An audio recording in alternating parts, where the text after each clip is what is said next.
Extended working committee യോഗം ബൽഗാവിൽ നടക്കുന്നതുകൊണ്ട് അദ്ദേഹത്തിൻ്റെ മരണാനന്തര ചടങ്ങുകളിൽ പങ്കെടുക്കാൻ പറ്റിയില്ല. അതുകൊണ്ടാണ് ഇവിടെ വസതിയിൽ വന്ന് കുടുംബാംഗങ്ങളെ സന്ദർശിച്ചത്. വരാൻ പറ്റാത്തത് വല്ലാതെ വ്യക്തമായി പോയി. കാരണം പല പ്രാവശ്യവും വന്നിട്ടുള്ള വീടാണ്, പല പ്രാവശ്യം സന്ദർശിച്ചിട്ടുള്ള ഒരു വീടാണ്. അദ്ദേഹത്തിൻ്റെ ആർഭാടിൽ എല്ലാവരും പറ്റുകയും പ്രയാസപ്പെടുകയും ചെയ്യുന്ന ഒരു സമയമാണ്. അതുകൊണ്ടാണ് ഇന്നലെ ഡൽഹിയിലൂടെ പോയി തിരിച്ചു വന്നു. മറ്റൊരു വിഷയം, പെരിയ കേസിലെ അതായത് ഇപ്പോൾ ഇ പി ജയരാജൻ പറയുന്നത് പാർട്ടിയുടെ നിരപരാധികളായ സഹാക്കൾ ഏതറ്റം വരെയും പോയി സംരക്ഷിക്കുമെന്നും പറയുന്നു. ഇതെങ്ങനെ കാണും?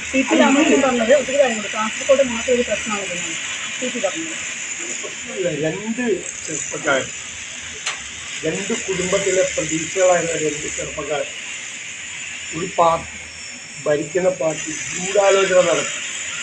ഒന്നത് ഗൂഢാലോചന നടത്തുക മാത്രമല്ല, കൊല്ലേണ്ടവരാരെയാണ്, കൊല്ലുന്നവരാരാണെന്ന് പാർട്ടിയാണ് തീരുമാനം. കൊന്നു കഴിഞ്ഞിട്ട് ആയുധങ്ങൾ എവിടെയാണ് ഒളിപ്പിക്കേണ്ടതെന്ന് പാർട്ടിയാണ് തീരുമാനം. ഈ പ്രതികളെ എവിടെയാണ് ഒളിപ്പിക്കേണ്ടതെന്ന് പാർട്ടിയാണ് തീരുമാനം. പാർട്ടി ഭരിക്കുന്ന സർക്കാരിനെ കൊണ്ട് പ്രതികളെ രക്ഷപ്പെടുത്തിക്കാൻ വേണ്ടി ശ്രമം നടത്തിയത് CPM തന്നെയാണ്. അവിടെ പരാജയപ്പെട്ടപ്പോൾ CBI അന്വേഷണത്തിന് വേണ്ടി കുടുംബം ചെന്നപ്പോൾ ഈ അന്വേഷണം കൃത്യമായി സത്യസന്ധമായി നടക്കുന്നില്ല എന്ന് കണ്ടപ്പോൾ കുടുംബം കോടതിയെ സമീപിച്ചപ്പോൾ CBI അന്വേഷണം വരാതിരിക്കാൻ വേണ്ടി കോടികൾ നമ്മളെല്ലാം അടയ്ക്കുന്ന നികുതിയിൽ നിന്ന് ചെലവാക്കിയത് CPM ആണ്.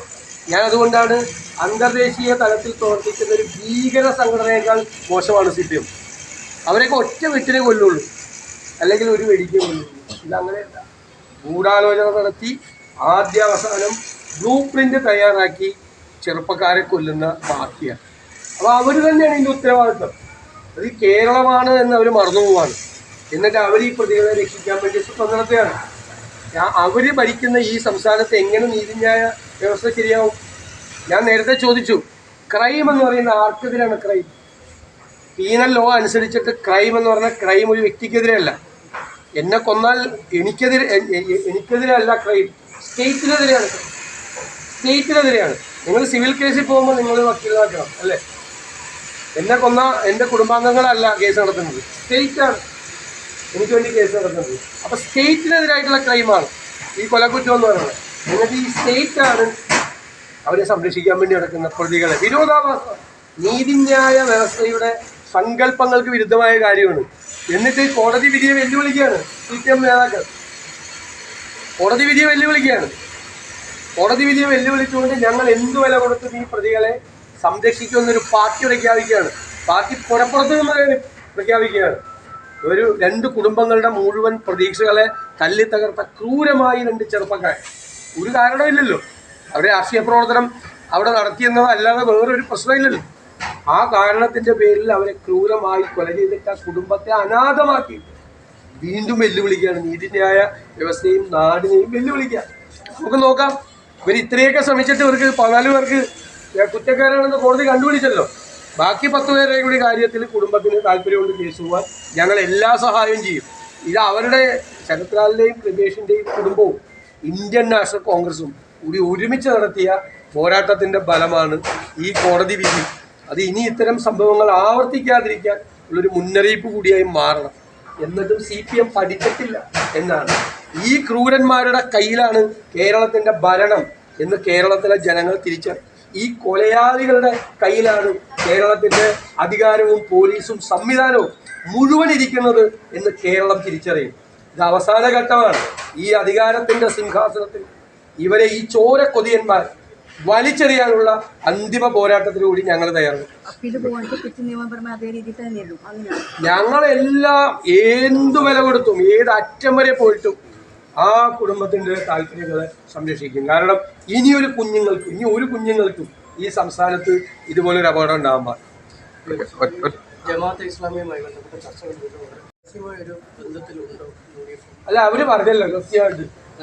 ഈ ജമാഅത്ത് ഇസ്ലാമിക്കെതിരായിട്ട് പിണറായി വിജയൻ വീരവാദം പുറക്കിയപ്പോൾ സംസ്ഥാനത്തിന് പുറത്ത് ആകെ 1-2 പേരെ ജയിച്ചേക്കണത്. അതൊക്കെ ജമാഅത്ത് ഇസ്ലാമിയുടെ പിന്തുണ കൊണ്ടാണെന്ന് പറഞ്ഞിട്ട് ഒരാളും വന്ന് നിഷേധിച്ചില്ലല്ലോ. 2019 വരെ ജമാഅത്ത് ഇസ്ലാമിയുടെ കൂടെ ഉണ്ടായിരുന്നല്ലോ.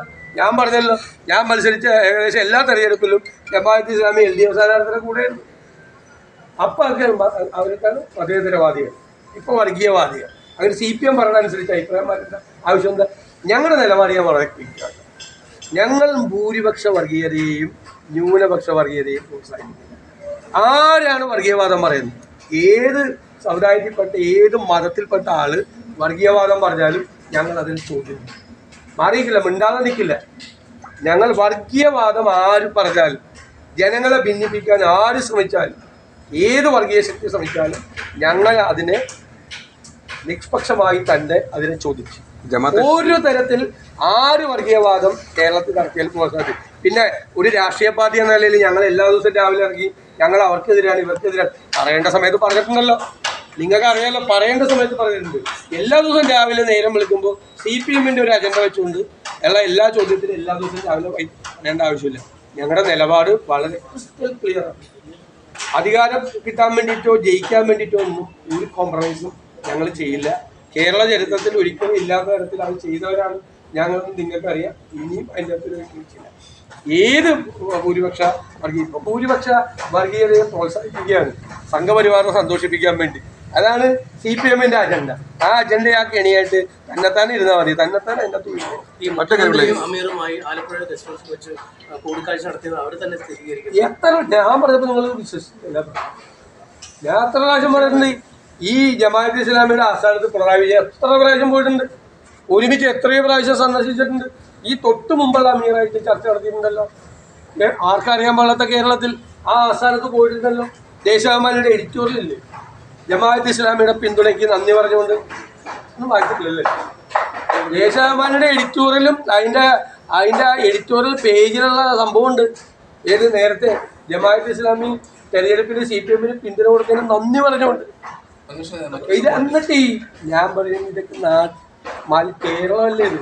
ആളുകൾക്ക് ഇതെല്ലാം കയ്യിലിരിക്കുകയാണ്. അപ്പോഴാണ് ഒരു സുപ്രഭാതത്തിൽ വന്നിട്ട് ജമാഅത്തെ ഇസ്ലാമി എന്ന് പറയുമ്പോൾ നമ്മളല്ലേ അതിന് പറയുമ്പോൾ തീർച്ചയായിട്ടും അന്വേഷിക്കാൻ അതിനെന്താ തീർച്ചയായിട്ടും അതെനിക്ക് അറിയില്ല. അതറിയില്ല. എന്ത് കാര്യമാണെങ്കിലും അന്വേഷിക്കും. ഞങ്ങളുടെ പാർട്ടിയിൽ നിന്ന് ഞങ്ങളങ്ങനെ ഒരാളെ സംരക്ഷിക്കാൻ വേണ്ടി ശ്രമം നടത്തില്ല. ആരെങ്കിലും അതിൻ്റെ പുറകിൽ തെറ്റ് പറ്റിയിട്ടുണ്ടെങ്കിൽ അത് പുറത്തുനിന്ന് വിടാം. ഇത് കുഴപ്പമില്ല.